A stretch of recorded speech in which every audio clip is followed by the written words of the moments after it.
To me, I was given a second chance, and I want to use that second chance to help others. Council Member Rita Joseph, the 40th Council District in the Great Borough of Brooklyn.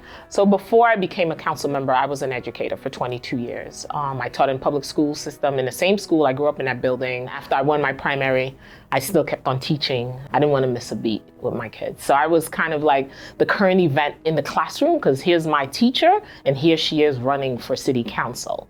And they would come on and be like, how's the race going? I saw your poster. I saw you on the news. And it was exciting time for them, so I would keep them abreast. But then when I won the primary, it was a huge win.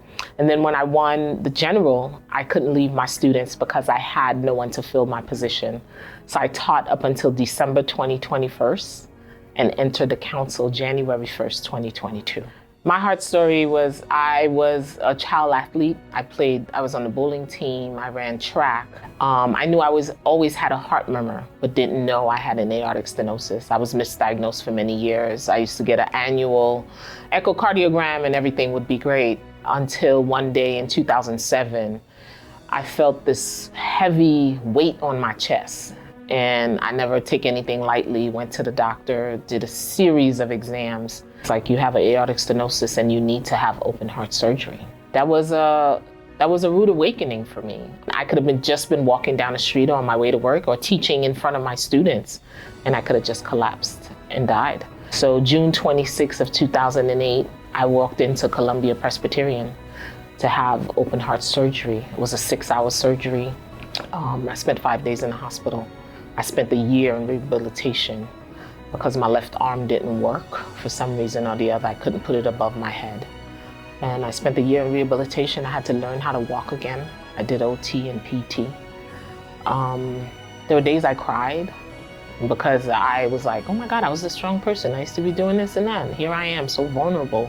So I knew that I had to go back to my students. They were waiting for me. They wrote me letters. I used to cry because they used to send letters weekly. I'd have teachers come to the house and be like, your class misses you so much.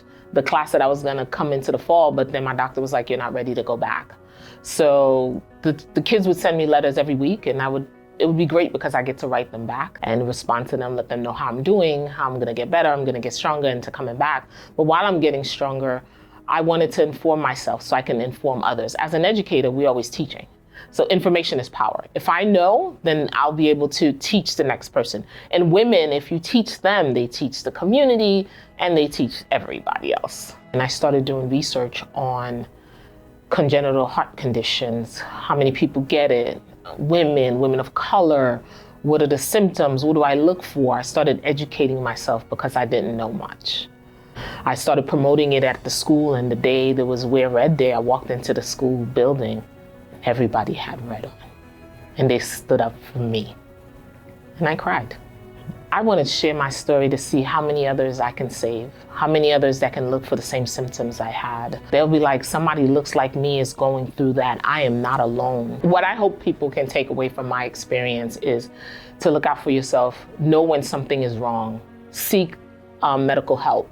Don't wait and think it's gonna go away on its own. Usually when you think that, it gets worse. I am sitting honored to serve with 30 other women in the council, and each of them can share with their constituent that their colleague in the council, this is what she went through. She survived. I'm a survivor. And I can tell my story and I can share it with my colleagues, and they can share with their constituents what to look for, and we'll make sure that they have information to share with their constituents. So as a woman of color, I want to make sure that I have the platform to educate women that look just like me about what I went through, and I'm not afraid to share what I've been through so I can help others. And all those that are watching, that are thinking, I'm alone, I've been through this by myself, you are not alone. Council Member Rita Joseph, Miss Joseph, however you want to call it, is here too as a survivor, sharing my story. So to me, I'm a miracle to just be sitting here sharing my story. So that's why I want everyone to take their heart health seriously.